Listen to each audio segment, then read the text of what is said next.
Marcoleta, pinahiya si Ontiveros. Naku po! Kasi naman, kapahiya-pahiya talaga naman itong si Ontiveros dahil hindi ko alam kung talaga bagang mahina ang kukote nito o talagang tanga lang. Gago! Hindi po ipapaliwanag ko sa inyo kung bakit ko sa tingin mahina ang kukote nito ni Ontiveros. Ipapaliwanag ko sa inyo. At alam nyo, ladies and gentlemen, ito pong si Ontiveros, alam naman po natin ang kanyang nais lamang ay hindi naman po talaga para maayos ang Pilipinas o maproteksyonan ng ating mga kababayan, ngunit upang makapapel at maging presidente. Yan ang totoo. Huwag tayo maglokohan.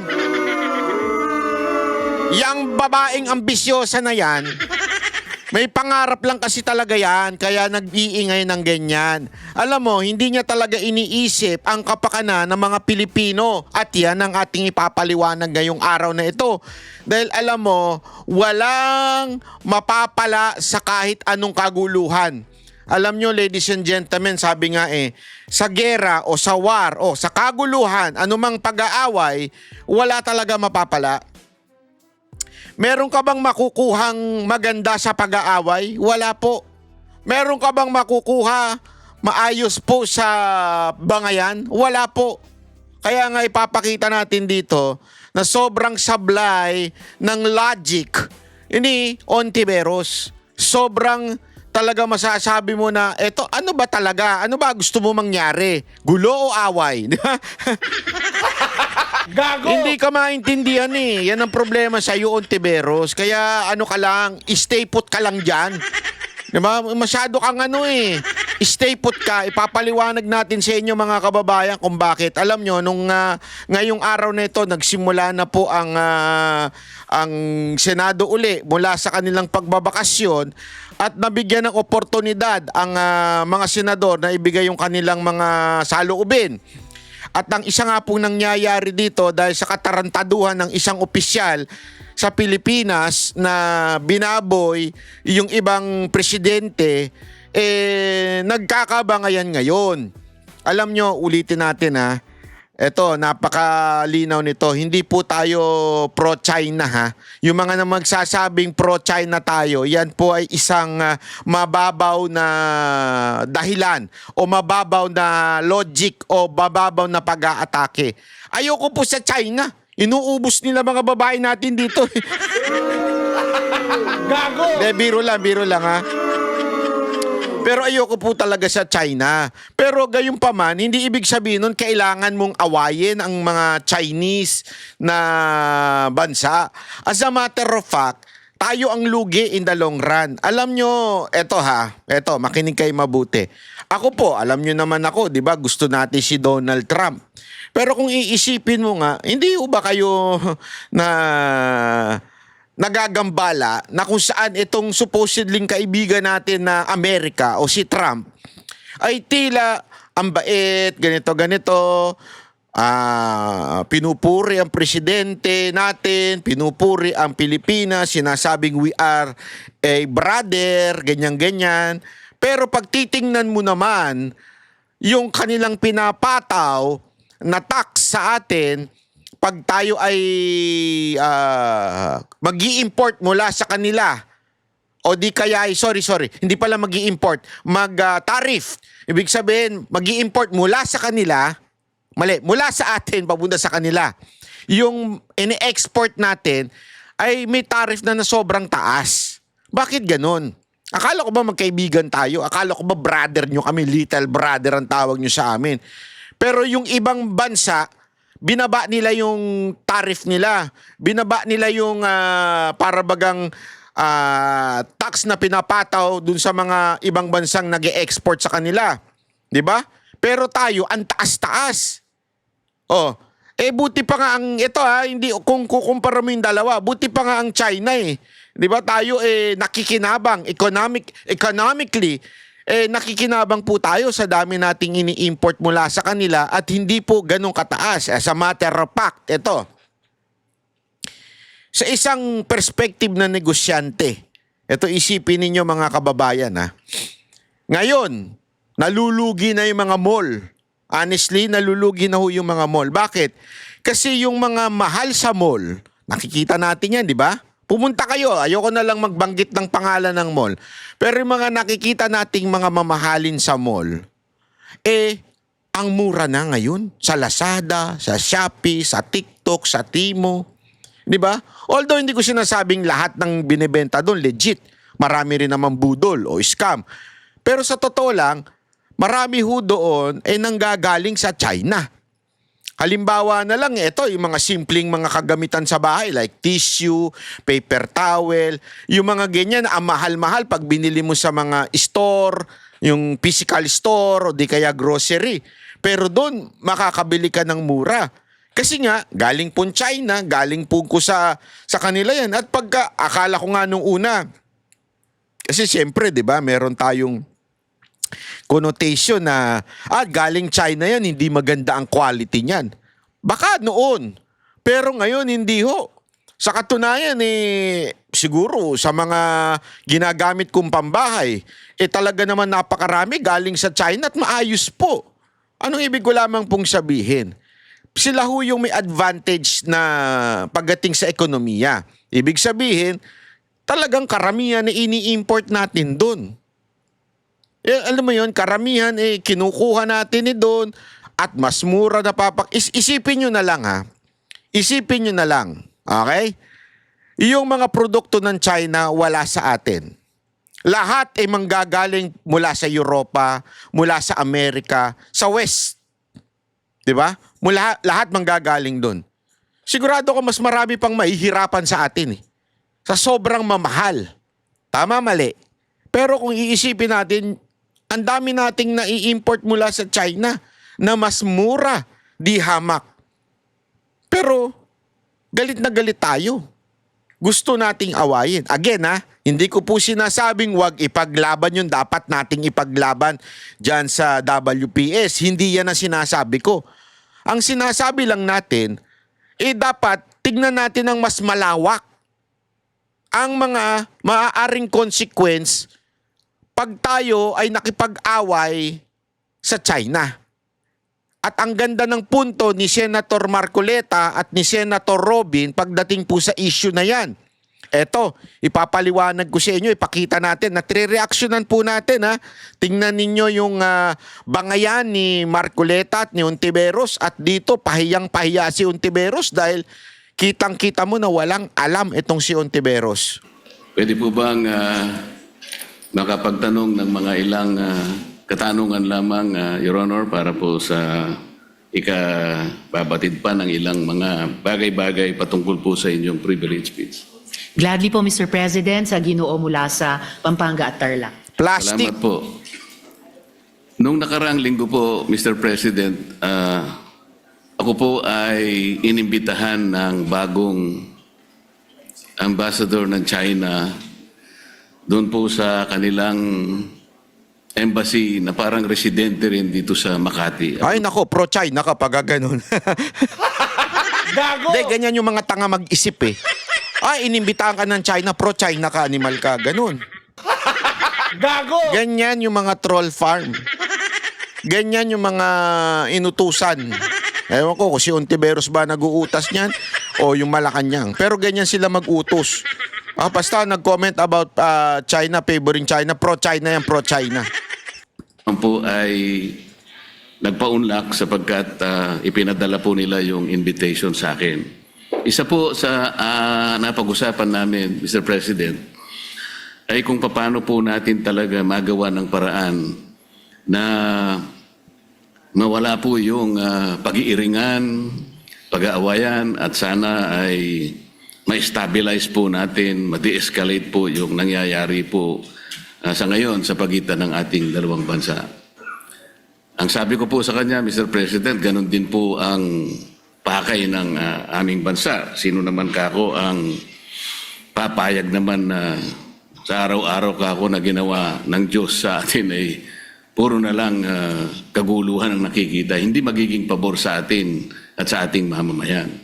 Ang sabi po niya sa akin, Mr. President, na ito po ay gusto ko rin ibahagi sa ating Honorable Risa Ontiveros, Senator Ontiveros, ay yung kanilang kagustuhan talaga maisantabi natin. Yung dispute ngayon. Ang sabi ko sa kanya, bakit kasi nakikita natin yung mga barko ninyo, kung minsan binubomba ninyo ng tubig yung mga ilang mangingisda namin o kaya yung nagre-resupply ng aming provision sa Ayungin Shoal. Hindi ba natin may iwasan yun? Sabi kong gano'n sa kanya. Alam mo, sabi niya, Mr. President, Sino naman yung nagpatugtog nun? Gago! May nagri-ringtone kanta. Ito, at least dito, dinerecho ni Senator Marcoleta yung Chinese ambassador. panahon ng dating Pangulo, ginawa na natin yun. We have a relative peace nung panahon na yun.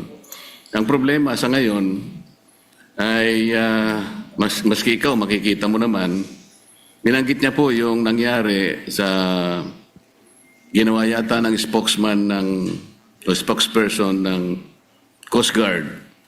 At ng Task Force West Philippine Sea. O yun po, na Mabuting Ginoo. sana Talagang palabon eh. The task force spokesperson kasi daldal ng daldal. Hindi naman siya dapat ang nagsasalita. DFA dapat yan eh. Pero daldal ng daldal yung Tariela na yan. Kaya spokesperson ang tawag ni Marcoleta. naman ay pakaiwasan din natin yung gano'n sapagkat kung negative naman yung nakikita rin namin, hindi na naman po pwedeng hindi naman kami sumagot sapagkat ang ginawa naman nila ay they depicted our president in a very negative manner. 3 cartoons yun na siyempre Pangulo namin yun, hindi naman pwedeng hindi namin sansalain o sabihin man lang sa inyong pamahalaan, wag naman ganito. Siguro, ang itatanong ko po sa inyo, Your Honor, si Ginoong Tariela po ba ang ating opisyal na tagapagsalita kung pag-uusapan ay ang relasyon ng ating bansa sa ibang mga bansa, particular na yung China? Salamat Mr. President at sa mabuting Ginoo mula sa Pampanga at Tarlac. Sa pagkakaalam ko po Mr. President, si Commodore Tariela ay spokesperson ng Task Force West Philippine Sea na binuo po batay sa polisiya ng buong gobyerno natin ng whole of government approach sa ganitong kahalagang usapin ng foreign policy. At dala po niya yung updated na dokumentasyon ng ating mga kung may positibo at unfortunately mas maraming negatibong mga engagements ng gobyerno ng China sa ating karagatan, lalo na yung paghaharas po sa mga barko at mga ibang vessels ng Philippine Navy at Philippine Coast Guard, yung pagkait po sa ating mga mangingisda ng access sa kanilang kabuhayan sa traditional na fishing grounds natin, yung pag-iinteres din po nila sa ating mga gas and oil reserves sa ilalim ng ating karagatan. At sa lahat po, so far, nang nasaksihan ko pong mga pananalita ni Commodore Tariela, batid ko po ang kanilang taguyod talaga sa pambansang interes ng ating bansa. Partikular dun sa incident na tinanong ng good gentleman mula sa Pampanga at Tarlac, nagsasalita si Commodore Tariela sa isang forum, sa isa sa mga kolehiyo sa ating mga pamantasan at ipinakita niya kung paano kumikilos ang gobyerno ng China led by the Chinese Communist Party at kanilang kasalukuyang presidente. Hindi yan ang tinatanong. Yung problema sa inyo, hindi yan ang sinasabi ni Senator Marcoleta. That is not the point. Tama naman. Ituro kung papaano ang ginagawa ng China sa atin. Okay, walang problema dyan. Hindi yan ang sinisita ni Marcoleta. At, ewan ko sa'yo. Kung pagpapakita lamang po ng visuals para gawing mas dramatic o graphic para sa mga estudyante, aba po, matagal na pong nanguna ang gobyerno ng China sa ating bansa at sa ating gobyerno, pati po sa iba't ibang mga opisyal ng ating gobyerno. For at least 1 decade, Mr. President, ang mga opisyal na pahayagan ng gobyerno ng China ay nagpapakita ng mga visuals din, and overwhelmingly, derogatory po ang kanilang mga ipinapakita. Nilalarawan ang presidente ng Pilipinas bilang isang megaphone lamang ng ibang bansa, dinodrawing na Sa'yo na nanggaling eh. Even if sa media na nanggagaling o pagmamay-ari ng kanilang gobyerno, tandaan mo, yan ay media pa rin. So hindi yan official na ng China. Kasi ang sinasabi nito ni Ontiveros, hindi naman tayo nauna. Sino ba nauna? Sila naman eh. Sila daw yung nagpapakita ng kung saan ay may megaphone ng parang megaphone ng Amerika ang Pilipinas o yung presidente ng Pilipinas. Again, ulitin natin, hindi naman po ibig sabihin nun yun ang official statement. Kasi hindi naman nanggaling sa government official nila yun. Even if pagmamay-ari pa, kasi ganyan naman sa China eh. Yung mga pahayagan parang kontrolado nila kasi nga 'di ba medyo communist pa rin sila, but at the same time it's not an official statement and it did not came from officials ng kanilang ng gobyerno. Tapos sabihin na natin mali, 'di ba? Mali 'yun yung ginawa ng China. Ba't natin gagayahin? Para tayong bata nagaya-gaya. Hinawakan sa tenga. Hawakan mo rin sa tenga. Hawakan mo rin sa tenga. Alam mo na ngang mali. Ba't ito pa gagawin? Mamaya tingnan nyo. Sasabihin pa ni Marcoleta dyan na ang mali ay hindi may tatama ng isa pang pagkakamali. Parang marionettes lang ang ating bansa at ating mga Navy at Coast Guard vessels ng interes ng iba pang dayuhang bansa. Wala pong ipinapakitang respeto at tahasang pambabastos sa ating gobyerno. So, dun sa idinaing ni Ambassador sa good gentleman mula sa Pampanga at Tarlac, di hamak na mas maraming dapat iwasto sa kanilang pakikitungo sa atin, hindi lamang sa karagatan dun sa maraming insidenteng nabanggit na, kundi pati sa paglalarawan, literally and figuratively, sa ating gobyerno at ating bansa kapag nagsusumikap tayong magtahak ng isang independent at interdependent foreign policy, Mr. President. Salamat po sa inyong kasagutan, Mr. President. Alam ko po na si Jay Tariela ay siyang tagapanguna ng Transparency Initiative sa ilalim po ng National Security Council ng ating bansa.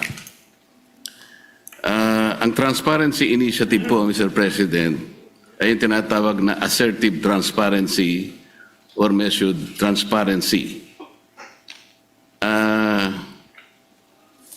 Ano po ba ang pagkakaintindi ninyo sa assertive transparency or measured transparency, Mr. President? Ayan, yari ka. Kasi sinasabi mo siya ay tagapagsalita nitong grupo na ito. Ano ba pagkakaintindi mo sa grupo na yan? Ano ba ang kanilang job description? President. Sa pagkaintindi ko po, Mr. President, ang assertive transparency ay ibig sabihin, isa sa publiko, lahat ng mga importanteng engagement sa pagitan ng ating bansa at iba pang mga bansa, lalo na sa loob ng ating teritoryo. At particular dito, sa ating dynamic sa gobyerno ng China, ibig sabihin ay hindi magiging mahiyain ang ating gobyerno upang sabihin kapag nga may ganyang mga insidente tulad ng nagbunga ng pagkaputol ng daliri ng isang uniformed personnel natin, yung pansamantalang pagbulag at pagdinig sa ating mga personnel dahil gumagamit ng high frequency radar o mga laser lights, at pati po yung gaya ng nabanggit na rin ng good gentleman mula sa Tarlac at Pampanga, yung pagkait na makaresupply tayo ng maayos sa ating mga personnel sa mga lugar sa loob ng ating karagatan at teritoryo na hindi tayo o hindi ang gobyerno magiging mahiyain sabihin ito sa ating publiko at pati sa regional at international community bilang mga bagay na lubos na ikinababahala at nais iwasto ng ating gobyerno, whether ang lehislatura o ang executive, Mr. President. Ang inyo pong binanggit, Mr. President, ay napapaloob dun sa definition ng assertive transparency. Ngunit kung inyo pong isasaalang-alang, Mr. President, yung assertive transparency, ito po yung merong strategic objective na sa bawat balita na ating isa sa publiko o ipapaalam sa ating mga kababayan, ay kinakailangan meron tayong kaparaanan para sa ganun ay matiyak natin na ang ating paglalahad o pagbibigay ng impormasyon sa publiko ay hindi magiging cause ng panic o kaya ay maaring mamisinterpret ng publiko. Ibig sabihin, meron pong kaakibat na responsibilidad na maiwasan natin ang hindi pagkakaunawaan. Kasi pag nagkaroon po ng misinterpretation, lalo pong lalala ang isang maliit na problema. Yun nga ang nangyayari po sa atin ngayon, Mr. President, papalaki ng papalaki. Siguro kung pakakaiwasan pa natin yung mga bagay-bagay, lalong-lalo na sa pagsasalita ni spokesperson Tariela, imbes na po siguro papaliit ang ating problema, baka lalong lumalaki. May kasabihan po kasi tayo, Mr. President, na ang pagkakamali ay hindi may tutuwid ng isa pang pagkakamali. Maaring sabihin natin, may mali ang China. Ngunit, kung halimbawa sa kanyang paghahayag ng mga bagay-bagay na maaring malaman ng publiko tungkol sa mga inaakala nating pagkakamali o ginagawa nilang mali sa West Philippine Sea, siguro yun ay paalam natin sa paraan na hindi tayo makakagawa siguro ng lalo pang mas malaking pagkakamali na katulad po ng ginawa niya. Kailangan po bang gumamit pa siya ng mga cartoon caricatures para ipakita niya ang Pangulo ng China? Alam mo, yan ang importante kasi nating maunawaan eh. Alam na nga nating mali, gagayahin pa natin. Kasi sabi ko nga sa inyo, we have a problem. We have a big problem. Pagdating ho sa China and Philippines sa West Philippine Sea o sa South China Sea. Malaki problema natin dyan. Meron talaga tayong hindi pagkakasunduan with them. Some say wala pa yung totoong linya. Hindi naman po yun ang sinasabi ng UNCLOS. Ngunit ang sinasabi ay ito ay common fishing ground, but it doesn't mean atin yun. May mga ganyang klaseng argumento. Ibig sabihin, may kanya-kanya ho tayong opinion. Ngayon, kesa na sana mag-usap, upuan, at para magkaroon ng pagkakasundo, ginagatungan pa natin. Di ba? At itong si Tariela, para ito yung alam mo yung pag nagsusugal ka, yung nagdaano ka, tapos o kaya nagbo-boxing, o kung ano mang competition, ito yung parang bumabang ka, yung amuyong mo sa likod. O ano mo yan ha? Tatanga-tanga yan. Para lang mas lalong uminit yung awayan. Kesa na, alam mo yon, kesa na mapaano yung away, mapababa, lalo lang mag-aaway. Actually, magandang ang tanong dito kay Ontiveros, ano ba goal natin? Awayin? Kasi kung awayin pa lang goal natin, sabihin nyo lang. Awayin natin. O ang goal natin magkaayos. Kasi magkaiba yun eh. O ano ba gusto natin? Meron tayong hindi pinagkakasunduan eh. Anong gusto ninyo? Magkaroon tayo ng awayan para mas lalong hindi tayo magkasundo? O ang gusto ninyo ay upuan natin yan, pag-usapan natin, ayusin natin? Kung ang gusto nating maging end ay magkaroon ng mapayapa at magandang usapan, yung ginawa ni Tariela ay isang katarantaduhan, kabastusan. Kung yun ang gusto natin, magkaroon ng kapayapaan, magkaroon ng kaayusan. Pero kung ang gusto natin, gulo lang, tama yung ginawa ni Tariela. Di ba? Gago! Kaya nga, yun ang dapat itanong dyan. Ano ba gusto ninyo? Gulo o magkaroon ng kaayusan dyan sa lugar na yan? Kayo na mamili. Ang gulo nyo eh. Gusto nyo magkaroon ng kaayusan. Gusto nyo hindi tayo bombahin. Gusto nyo hindi agawin sa atin yung lugar na yan. Oh, bakit natin babastusin pa? Di syempre matitrigger sila lalo. Ano ba katanga? Tanga ba kayo? Hindi ako nagtatanong lang ha. Tariela, Ontiveros, tanga ba kayo? Ako nagtatanong lang ha. Ano ba gusto ninyong mangyari? Gulo o kaayusan? Kung gulo, maganda yung ginawa mo, Tariela. Bastos ka eh, maganda yan. Gago! Pero kung gusto ninyong maayos ang pinaglalaban natin dyan, pwede ba wag muna tayo magbanatan? Mas maganda sigurong imbitahan na lang natin, mag-usap, pag-usapan natin. Ano ba problema, pare? Kasi ang gulo na natin eh. Padre, anong gusto mong gawin natin? Inaangkin nyo yan, amin yan. Oh. Pwede ba pag-usapan natin para magkaroon tayo ng kasunduan? Ganun sana eh. Hindi eh. Inaangkin nyo yan? Amin yan? Putangin na nyo ba? Bastusin namin kayo. Ganon?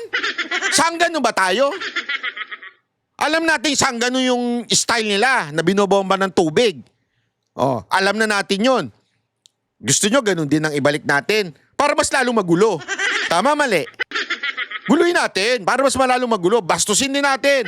Sabi nyo, bastos sila, di ba? O edi bastusin din natin. Ganon? Sa tingin nyo sa ganong klaseng attitude may maayos? O mas lalo lang gugulo? So ano ba talaga motibo nyo? Gulo o ayos? Ay na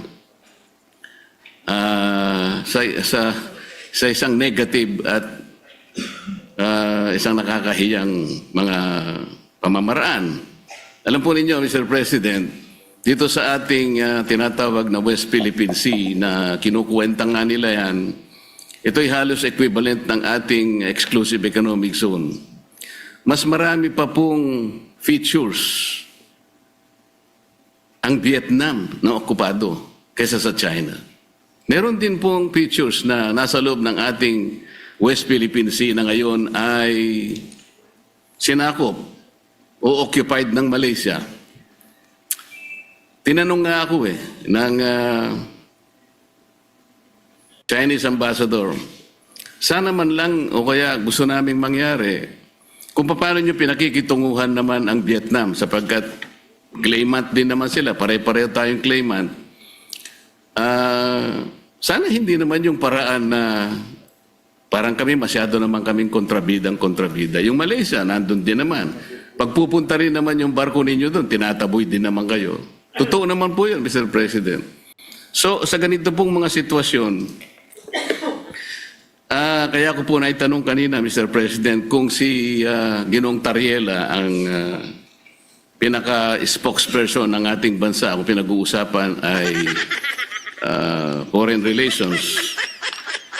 Kasi po, ito po, sa sarili po niyang statement, doon sa kanyang panel discussion organized by Strat-based ADR Institute, ganito po yung sinasabi nila, Mr. President. Not every event in the West Philippine Sea is openly released to the public. The info must first go through the Information Working Group. Ito po ay kinabibilangan ng mga sumusunod, Mr. President. DND, AFP, DFA, DOJ, National Security Council at saka yung PCG, ito yung Philippine Coast Guard. Ito po yung National Task Force sa West Philippine Sea.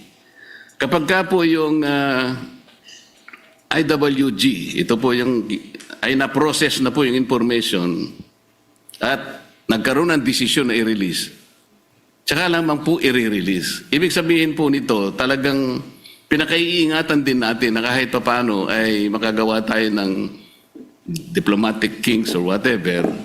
Ganun po dapat sana ang nagpakaingat sana sila.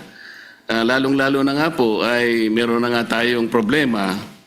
Karaniwan po kasi sa mga bansa na merong ganitong disputes. Kagaya po ng sinasaad po ng ating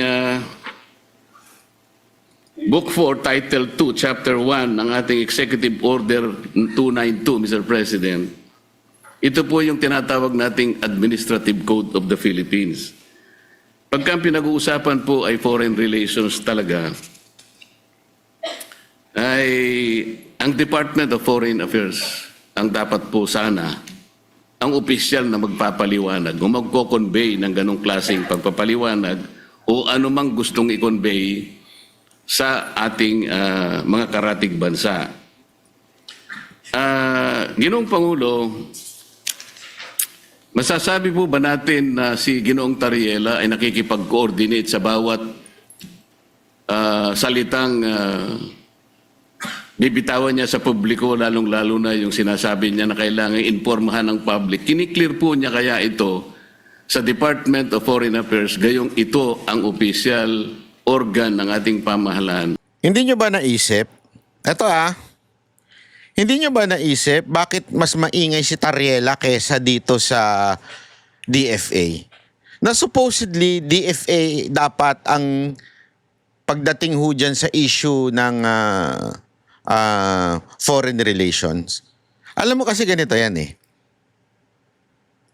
Yung mga ganyang bagay, yan po ay merong protocol or code of ethics pagdating ho sa pakikitungo sa ibang bansa. Lalo na when it is official. Ang problema kasi, nagiging official ang isang bagay pag nanggaling sa opisyal. Ang problema, opisyal ho ito si Tariela. Ang hindi ko magets, bakit napaka-inutil ng DFA para sitahin itong si Tariela?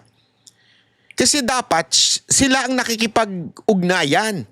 Sila lang ang merong mandato ng pakikipag-ugnayan o pagbibigay ng statement pagdating sa ibang bansa.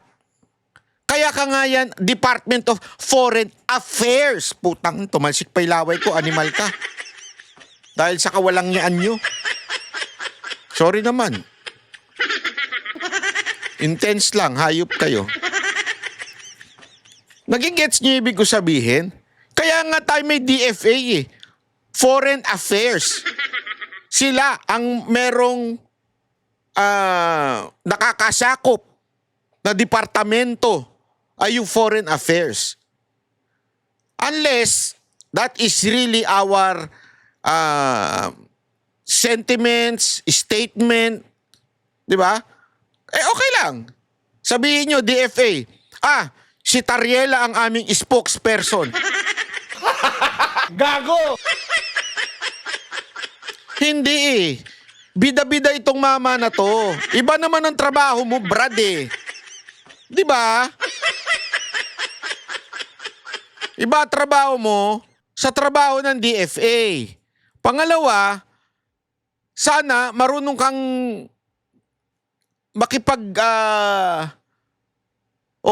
magturo sa mga estudyante. Para kang NPA eh. Sa dating mong yan eh. Kasi remember, may mga tinuturuan siya dito. Para bagang inaano mo yung mga tao eh. Hindi ba pwedeng, eto ang ginagawa ng China sa atin. Eto ang gigipit na ginagawa ng China sa atin. Eto ang ating karapatan. Eto ang dapat nating gawin. Hindi yung para kang NPA magturo. Alam mo yung mga NPA na tinuturuan nila yung nasa bundok? Parang ina-adjit nila yung mga estudyante. O, labanan ninyo ito, labanan nyo ito. Parang ganun eh. Huwag mong iano sa mga estudyante yung pagiging radikal mo. Pwede mo namang ayusin it. Sabihin mo, eto ginagawa ng China, hindi tama itong ginagawa ng China.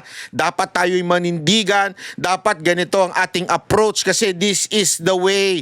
Ito ang treaty, ito ang usapin pagdating sa foreign relations. Hindi eh.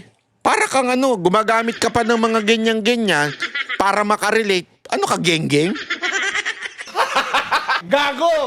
Hindi, nagtatanong lang. Again, ulitin ko. Mr. Tariela, makinig ka mabuti. Ano ba gusto mo? Gulo o kaayusan? Kung gusto mo na mas magulo pa yung gulo, Eh di guluhin mo, bastusin mo pa, taihan mo pa yung picture. Hindi, di ba? Kung gusto mo ng gulo, hindi pa sapat yan. Maganda, sunugin mo na rin yung picture ni Xi Jinping sa loob ng eskwelahan kung gusto mo ng gulo. Pero kung gusto mo maayos at tayo ay kausapin at tayo ay makipag-usap sa kanila at sabihin natin, oy, amin yan. Huwag nyo naman pakialaman. Huwag nyo naman gaguhin yung mga ano namin, mga Coast Guard namin. Kung gusto mo ng kaayusan, hindi tama yung ginawa mo. Pero again, kung gusto mo ng bastusan, taihan mo yung picture. Di ba? Duraan mo. Ganun ang gawin mo, kulang yan. Para sa ganun ay maiwasan po natin ang lalo pang pagkakamali. Sa tingin ko po, Mr. President, dahil meron tayong pong presumption of regularity, lalo na sa pagitan ng lehislatura at saka ng executive, Sablay tong presumption of regularity nito ni Ontiveros. Sablay talaga. Hindi naman po yan polisiya. Hindi po yan eh. opo, nananalig ako na nagko-coordinate si Commodore Tariela, Nananalig ka, hindi yun ang kailangan natin. What we need is a fact. Nakikipag-coordinate ba talaga siya sa DFA? Yes or no? Fact. Hindi yung paniniwala mo, opinion mo. Wala kaming pakialam sa opinion mo. Ang gusto namin maintindihan, tama ba? May maganda bang usapin? Siya ba ay tinalaga? Siya ba ay pinayagan pagdating sa ganitong bagay? Tangin, alam mo, ganyan talaga pag mahina ang presidente. Oh, pag mahina talaga. Nung panahon ni PRRD, isang sabi lang niya, isang sa Talk to the People niya, sabi niya, huwag niyo itong pakialaman, akin to. Ibig sabihin, ako ang architect ng foreign policy. Walang eepal, walang magsasalita, ako lang. Ganun eh. Yung presidente natin ngayon. Bakit gumaga? Nagano. Alam mo kung bakit? May sakit, kayo naman. Sinisipon. Hindi ko naman sinasabi gumihit-hit. Sinisipon yung mama. Kayo talaga, oo. co-coordinate ang buong National Task Force on the West Philippine Sea sa lahat ng mga departamento na bumubuo at gumagabay sa kanila, lalo na ang Department of Foreign Affairs. At bilang miyembro ng lehislatura, hindi po ako makikialam kung ano ba ang mga dynamics nila or kung maganda ba or hindi maganda ang kanilang working relationship on any one day or the other. Basta para sa akin po, bilang isang mambabatas, meron akong presumption of regularity dun sa pagkilos ng buong National Task Force on the West Philippine Sea, and in this particular case, lalo na kay Commodore Tariela. And i-shift po natin o lakihan po natin yung magnifying glass na meron po tayo ngayon. Ang problema po ay hindi kay Commodore Tariela. Ang problema talaga ay sa kondukta ng Chinese government sa kasalukuyang dynamics. Kung sumasakit ang loob nila dahil ayon sa kanila masyado naman silang kontrabida, I'm sorry, in this particular case, sila talaga ang pinaka-kontrabida. Bobo rin no? Sorry. Kondukta. Kandak kasi yung kandak. Sorry pero sinasabi nito ang hindi daw problema si Tariela. Siya ang problema. Siya ang problema. Wala nang iba. Tama naman yung ginagawa natin eh. Tama naman yung pinaglalaban natin yung ating lugar. Tama yung ginagawa ng ating kasundaluhan o yung ating Navy na silent lang. Ang ating Coast Guard. Ang problema yung bibig nitong, ewan ko, bayot ba itong si Tariela? Ako nagtatanong lang, hindi ko siya inusgan. Kasi yung style niya, medyo talagang out of line, ika nga. Siya ang problema. Walang problema doon sa pinaglalaban natin. Tama yun. Go! Paglaban natin. Ang problema yung approach. yung approach nagkakaproblema dahil kay Tariela. Bida-bida eh. Ang dapat umaano niyan, DFA. Ang dapat umaano niyan hindi po si Tariela. Yan ang sinasabi dito. Kaya mali, isang kabobohan ang sabihin na hindi ang problema si Tariela, siya ang problema. Yung ginagawa niya. Hindi po nila pwedeng sabihin na mas marami namang ino-occupy ang Vietnam, may mga kasalanan din ng Malaysia. Opo, alam natin may iba't ibang claimant country sa buong South China Sea at yung iba ay kumbaga karibal din natin sa mga claims natin bilang Pilipinas. Pero hindi naman ina-attack ng Vietnamese Navy ang Navy at Coast Guard natin. Hindi naman dinedenay ng Malaysia ang mga mangingisdang Pilipino makapangisda sa sarili po nating karagatan. At I beg to disagree, Mr. President, with all due respect sa Ginoo mula sa Pampanga at Tarlac. Ang pinag-uusapan po natin at ang pinagmumulan nitong mga malalim na pagkabahala natin, hindi po ito maliit na problema. Napakalaking problema po nito. Isa sa malaking problema natin sa ngayon. At ayaw nating magpanic, ayaw nating mag-misinterpret. Pero saan ba nagsisimula ang maaring ikatakot? Saan ba nagsisimula ang hindi lang maaring, kundi nagigit talagang pagmumulan ng hindi pagkakaintindi? Yun po, in largest part, dahil sa kondukta ng Chinese government laban sa atin, lalo na sa karagatan, at ngayon, gaya po ng nabanggit ko kanina, pati na po sa internet, na kumbaga, sila nga ay nagiging problematic sa atin, gusto man natin pareho na lutasin ito, pero bukod sa ginagawa nila sa atin sa ating laot, sa Navy, Coast Guard, mga mangingisda, sa ating buong sambayanan, gusto pa nila patahimikin kapag may mga pinuno ng gobyerno sa executive man o dito po sa legislature na magrereklamo. Ang tawag ko po dyan, Mr. President, sa ugali ng Chinese government, gaslighting. Sila na nga... Wow, pa-Gen-Z na naman siya. Oh, hindi sa'yo bagay magpa-Gen-Z, kulubot ka na. Umayos ka.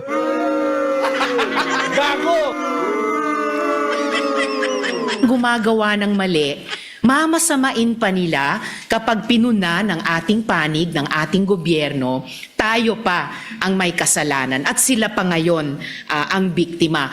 Classic gaslighting behavior po yun. Napaka-negative na psychology yan kung sa individual na tao po or kung sa interpersonal na mga relasyon.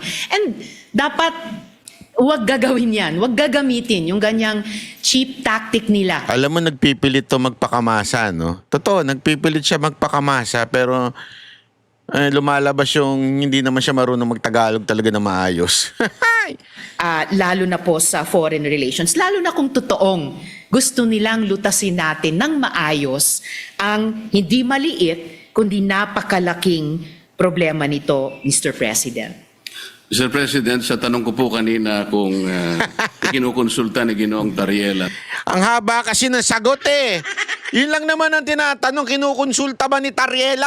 Oo, hindi. Sumagot ka. Ang haba ng sagot mo. Sa DFA ang kanyang mga ginagawa at pagpapahayag sa publiko. At ang sinagot po ay siguro naman po maaari sapagkat yung pong presumption of regularity. Alam po ninyo, nakausap ko ang Secretary of the Department of Foreign Affairs. Hindi po siya nakikipagkonsulta. Sa totoo lang, sa tansya ko po, nung nag-uusap kami, Laglag ka ngayon. Alam mo, eto si Marcoleta, ha? Eto si Marcoleta, abogado ito. Senator Marcoleta, abogado ho ito. Pag ito nagtanong, alam niya nasagot.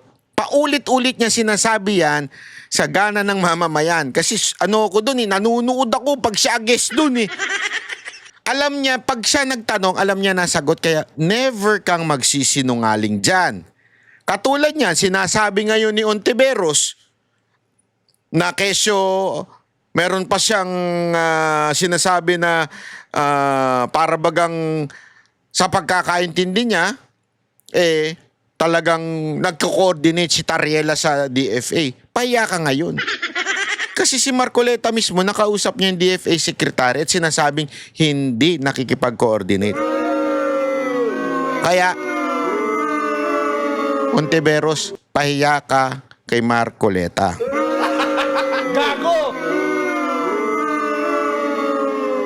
Ayaw din po ng DFA yung ginagawa ni Ginoong Tariela. Ayaw din ng DFA yung ginagawa ni Tariela. Buti nga hindi sinasabing kinahihiya, kinasusok. Pero dapat magbigay ng opinion, dapat magbigay ng statement tong DFA. Hindi tama kasi. Sabi ko nga sa inyo, tama yung pakikipaglaban natin sa China. Never ako nakialam sa issue ng China China at saka Pilipinas. Kasi alam ko, tama naman yung ating pinaglalaban. Okay yan, go tayo dyan. Pero yung way of doing it, mali talaga yung ginagawa. Yung style ni Tariela, style geng-geng yan Sabi ko nga sa inyo, doon sa kabila akong channel sa Banat by 360, ang geng-geng hindi ibig sabihin yung mga iskwakwa lang o mga jologs o mga kamote lang. Kahit nakabarong, kahit naka-uniforme, may ugaling geng-geng din. Parang ito si Tariela, ugaling geng-geng yan Yung bang kailangan mong magkaroon ka ng karikature na ganyan. Alam mo ba na hindi tama yan pagdating sa pakikipag-relate sa ibang bansa? Tapos sasabihin na naman ito ni Ontiveros, bakit yung dyaryo na pagmamayari ng China? Tanga, hindi naman official yun That's not an official statement of any officials ng China government. So hindi pwedeng i-compare. Magkaiba yun. Wala. Kung si Marcoleta, pinakailaman niya yung mga vlogger at sinabi niyang, hoy, huwag niyong ginaganyan ng China. Diyan, papalag ako. Karapatan ng vlogger yan Karapatan ng kung sino mang Pilipino na gustong magalit sa China, walang problema yun. Karapatan nila yun. Pero kung manggagaling sa opisyal natin, katarantaduhan yun. Kasi hindi dapat ganun ang approach. Hindi dapat ganun ang diskarte. Ika nga. Hihirapan nga po sila. Yun ang pagkakasabi sa akin. Dahil imbes na makatulong sa kanilang gawain at sa kanilang responsibilidad na panatilihin natin yung gawin ba nating kahit na medyo mahirap. Ang sabi ko nga sa China... nahihirapan daw.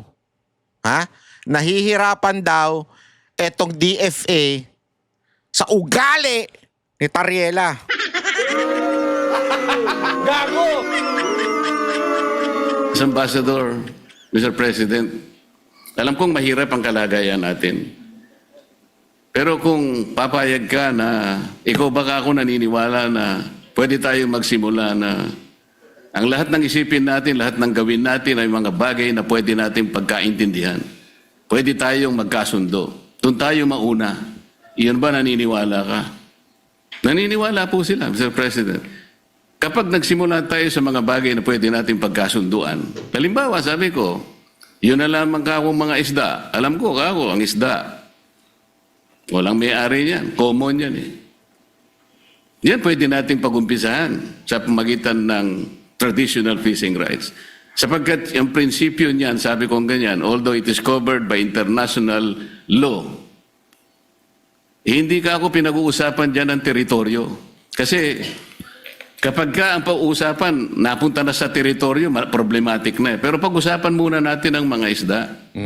Sabi ko sa kanya, Sir President, nagawa ninyo sa Vietnam, nagkaroon kayo ng... Eto, sinasabi ni Marcoleta, baka naman pwede tayo magkasundo sa mga bagay-bagay. May mga bagay naman na pwede tayong pagkasunduan. Huwag na natin pag-usapan yung hindi natin makapapagkasunduan. Pag-usapan natin yung pwede nating pagkasunduan. Ito, sagot Pakinggan nyo. Ulo dyan.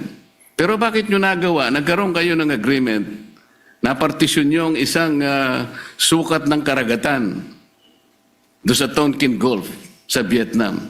Nakagawa rin kayo ng ganyang klaseng pag-uusap at kontrata sa pagitan ng inyong bansa at ng Vietnam. Tungkol sa isda rin.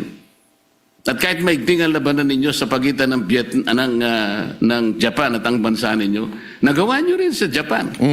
Ibig ko sabihin, meron tatlong pangyayari dito sa panig ng ating mundo na nagawa nating ayusin kahit isda lang ang pinag-umpisahan natin. Hindi ba natin pwedeng gawin dito sa ating bansa? Sabi niya, pwede. Kaya lang, pakaiwasan naman natin itong ganito kasi, sabi niya.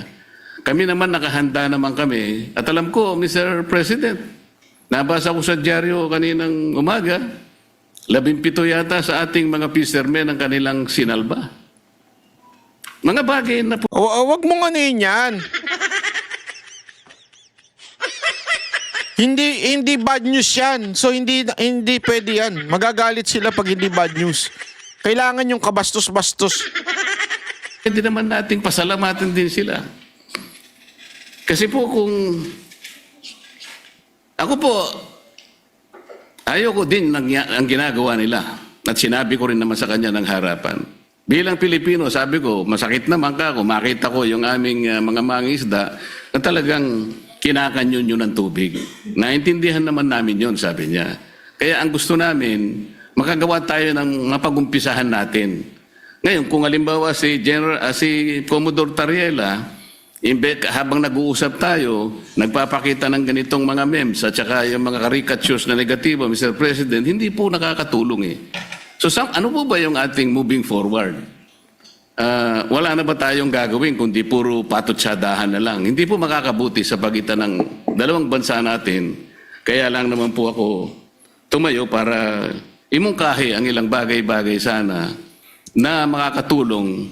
Maaring mahirap po sa umpisa. Ang imumungkahi ko nga po sana, Mr. President, kung meron po tayong panahon sa ating mga committee hearings, imbitahan po natin ang Coast Guard, ang Department of Foreign Affairs, at kung sino po ang may kinalaman dito sa West Philippine Sea, o kung tawagin po natin ay Exclusive Economic Zone, sa pagitan ng napaloob po sa South China Sea.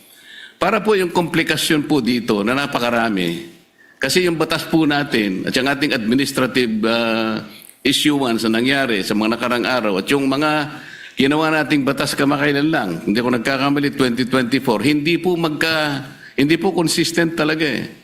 Lilitaw po meron tayong mga bansa, meron po tayong mga features na inoccupy natin. Labas po sa ating exclusive economic zone. Ipakikita po natin yun. Kasi kung wala tayong masusing pag-aaral, nababanggit ko nga po kung minsan, Mr. President, hanggang ngayon, wala po talagang malinaw na coordinates kung ano ba talaga ang pinaka-area ng ating West Philippine Sea o exclusive economic zone. Siguro magsimula po tayo doon kasi yung iba, misinformation na po yung lumalabas eh. Napaka-komplikado po nito kung pag-uusapan po natin yung mga features na yan at kung ang magiging centerpiece po ng ating foreign policy, ipag-awayin na lang natin ang mga bato sa South China Sea. Palagay ko po nalilihis po tayo. May malaki po sigurong mga dapat pag-usapan at napakalaki ng China, napakamayaman ng ekonomiya ng bansa na pwede po natin sigurong maging siguro kakampi sa mga darating pong mga panahon kung maisasantabi po natin ang mga sigalot na namamayani sa ating bansa. Maraming salamat po, Mr. President. Maraming salamat po sa ating Senator Risa sa pagkakataong binigay po sa inyong lingkod. Salamat po. Oh, 'di ba? Sinabi ng China na noon naman maayos eh. Oh, maayos naman noon eh. Bakit ngayon eh hindi?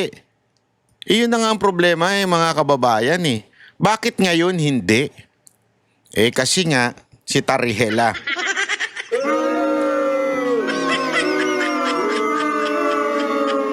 Again, we are not saying anything na mali ang ginagawa ng gobyerno. Hindi, tama ang ginagawa ng gobyerno. Dapat nating ipaglaban. Di ba? Walang problema dyan. Pero ang sinasabi natin dito, mali yung approach na may pambabastos. Yung, hindi akma sa isang government official na gumagawa ng ganun. Hayaan nyo yung mga makakaliwag gumawa ng ganyan, kabastusan. Hayaan nyo yung mga galit na mga Pilipino gumawa nan. Walang problema yan. Kalayaan nila yan eh. Pero mula sa ating opisyal, hindi talaga maaayos. Paano maaayos kung ganyan ang ugali nung ating mismong opisyal? Tapos, ngayon pala, sabi nga ni Marcoleta, hindi naman pala pabor ang DFA sa ginagawa ni Tariela. Naku po, patay tayo dyan. So, paano na yan, Tariela? Hindi ka pa ba magre-resign? Mag-resign ka na kasi sa totoo lang, panggulo ka eh. Dapat hayaan nyo ang DFA ang makipag-usap, di ba? Diyan sa China, hayaan nyo sila. Sila, trabaho nila yan eh. Bakit ba bida-bida ka? Trabaho nila yan eh. So, hayaan mo sila. Bakit ikaw? Kasi nga, gusto mo, bida-bida ka. Kaya ka nadadrop. Di ba, sabi nila, ako, allegedly, drop out ka daw. Tapos naging Commodore ka bigla. Ang inang drop out siya, no? Pwede na pala ako maging, opisyal ng, drop out din ako eh. Pambira ka talaga, oo, Tariela. Wala ka talaga sa hulog. Ngayon ako. Eto pa, maganda rin tong punto ni ni Padilla, ni Robin. Na nangyayari ngayon sa pagitan ng Chinese Embassy at sa atin pong mga senador. Ang akin po lang mungkahi sana, ako po ay naniniwala, mga mahal kong kasama, na itong usapin nito ay masyadong popular sa ating mga kababayan. At ang magsalita ka ng patungkol sa pagsasaayos ng singgalot na ito ay hindi pabor sa sino man na magsasalita nang gusto mong magkaroon ng kapayapaan.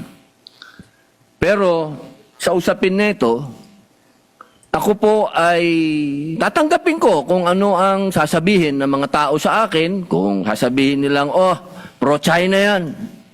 Okay lang po. Wala pong problema. Ang akin pong gustong sabihin sa ating mga kababayan, alam niyo, ang isang bagay, pag hindi natin inayos, pag hindi tayo nagtulong-tulong na maayos, lalong-lalo na sa kapitbahay natin, kapitbansa natin, hindi po ito makatutulong sa atin. Hindi po ibig sabihin na ako'y pumapayag na pagsalitaan ng hindi maganda ang ating mga kasama ng Chinese Embassy. Hindi rin naman tama yun. Pero, hindi rin naman po tama na ang isang opisyal natin sa gobyerno na isang unipermado pa ay gagawa ng katatawanan o karikature ng presidente ng China. Yun. Sapagkat kanina po, Perfect, habang nag-uusap kami ni Senator Amy Marcos, sabi ko sa kanya, kung yan ginawa ng China sa ating Pangulo na si Bongbong Marcos, ako'y oposisyon, pero gagawin nila yan kay Bongbong, ay unang-una po ako magagalit. Ba? Sapagkat hindi ako papayag. Naku po, patay ka dyan. Marami na namang magagalit sa iyo sa statement mong yan. Hindi, tama naman siya eh. Tama naman yung kanyang opinion. Di ba? Nababawiin ng kahit na sino ang Pangulo ng Pilipinas. Hindi ako papayag na gawan ng karikature kahit ako'y oposisyon. Nagawan ng ganyan ang ating Pangulo. Sapagkat ang Pangulo ng isang bansa, yan po ang tinatawag nating representasyon ng ating bayan, katumbas ng bandila. Kung ano ang tingin natin sa bandila, yan ang tingin natin sa Pangulo. Kaya, kung ano man po ang ginawa ni Admiral Tariela, ay pinakikiusapan ko po siya na huwag niya ulitin. Yun. Sapagkat, Hoy! Huwag mo daw ulitin! pag nambastos ka, babastusin ka rin talaga. Wala po tayong magagawa sapagkat duty ng kahit na sino na ipagtanggol ang kanilang Pangulo. Ang gusto ko lamang pong sabihin dito, aking mga kasama, tama po, naniniwala po ako na hindi makatwiran ang ginagawang pambobomba ng tubig sa ating mga mangingisda, sa ating Coast Guard. Pero matagal ko na rin sinabi na may budget naman ng Coast Guard, ba't di kayo bumili ng mas malakas na water cannon at gumanti kayo? Yun. Di, tama naman to eh. Tama yung sinasabi ni Senator Robin. Ganyan talaga yan eh, inaalaw sa ating, sa mga usapin ng bawat bansa. As long as Coast Guard, hindi Navy. Iba kasi yun eh. Iba ang definition. Ang Coast Guard, by definition, is civilian in nature. Pag ang Navy, sila naman po yung parang sa militar na. Kaya kung Coast Guard, bombahan lang. Ganun talaga eh. Part yan ng relationship o part yan ng pakikipagtalo ng isa't isa.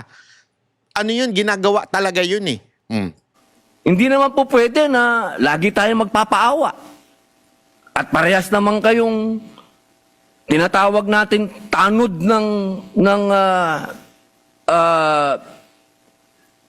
Coast Guard kayo pareho. Hindi naman kayo gray ship. Ang gray ship, yun ang military. Kapag hindi naman pwede yun. Yun ang tinatawag natin na escalation. Pero kung dalawa kayong white ship dyan at nagbombahan kayo ng tubig dyan, walang ano yun. Walang issue yun, walang escalation yun dahil pareho kayong tanod baybayin. Pareho kayong nagpoprotekta ng coast natin. Pero para sa usapin nang ikaw ay magtatalumpati at gagawin mong katatawanan yung Pangulo ng isang bansa, ay palagay ko, inuulit ko po, ako po ay oposisyon. Pero kahit sinong gumawa niyan sa presidente ko, hindi ako papayag.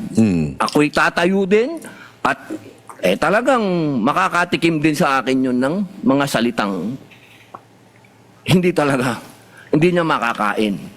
Sapagkat sa akin, anuman ang political affiliation natin, pagdating sa Pangulo sa ibang bansa, iisa tayo. Solid dapat tayo, nakatayo dapat tayo sa Pangulo natin, pag-usapin na ng ibang bansa na. Kaya sana po, nakikiusap po ako sa Chinese Embassy at sa ating mga kasama na sana po ay matapos na ito, makapag-umpisa na po tayo ng magandang relasyon, pag-umpisahan natin ng pag-uusap, sapagkat, alam niyo po, meron din po tayong ibang mga kasinggalot. Tahimik nga lang tayo. Katulad po ng aking best friend. Ayan, pinipitik na nila ni Robin yung ang ingay-ingay nyo sa iba, ang ingay-ingay nyo sa China, doon sa iba, tahimik kayo. Oh, halata kasi. Sa Malaysia. Kasingalot natin yan sa Sabah. Ilan ng Pilipinong naging stateless doon?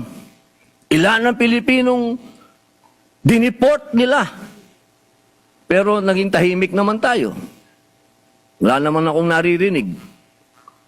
Kaya sana kung ano po yung ginagawa ng iba din sa atin, pantayan din natin.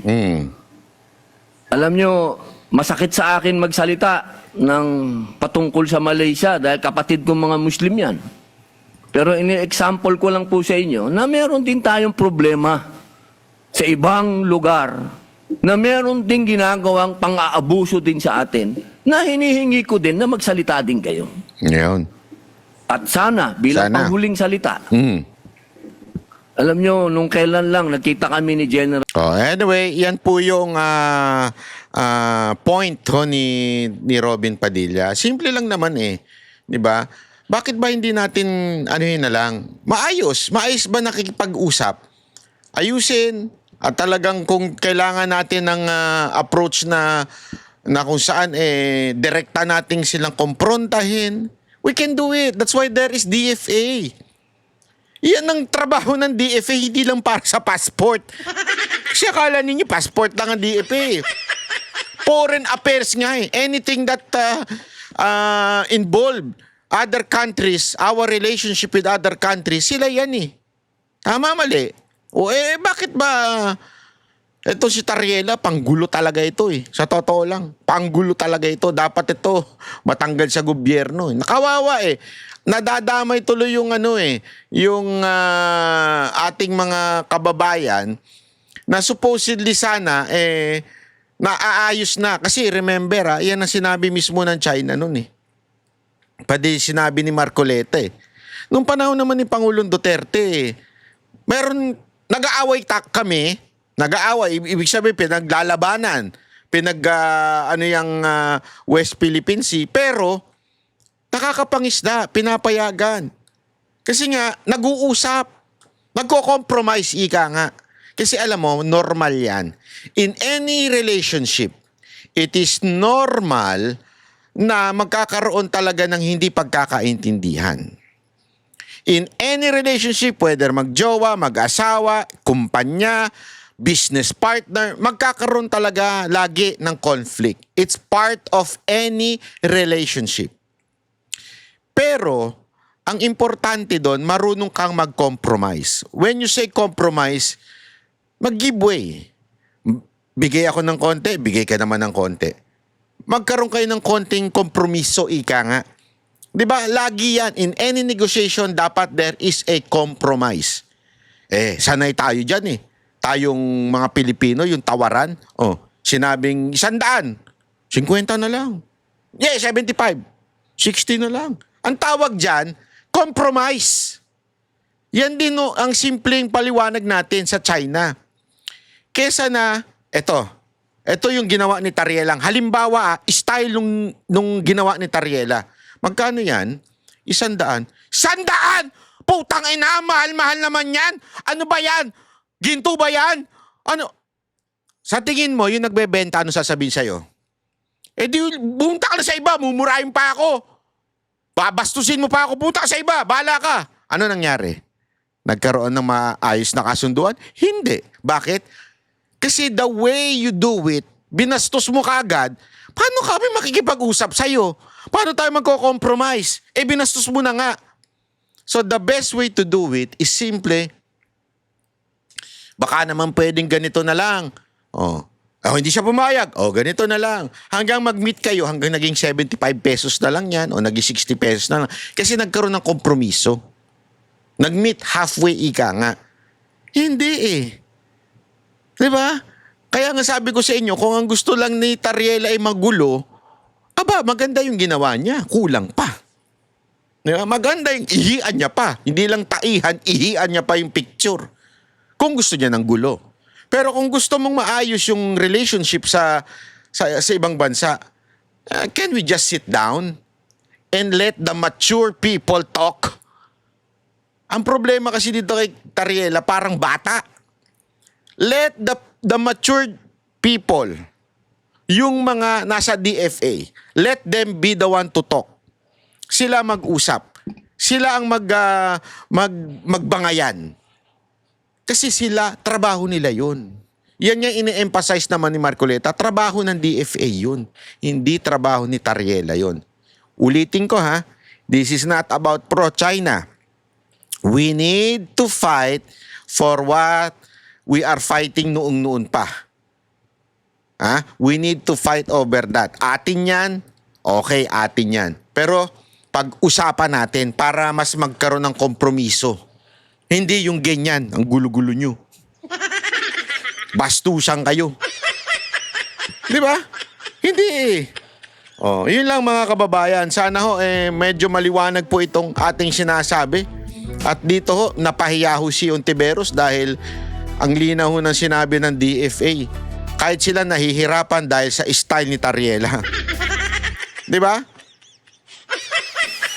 Kung ako sa'yo, Tariela, kung meron ka pang dignidad na natitira, kung meron pa naman, mag-resign ka na.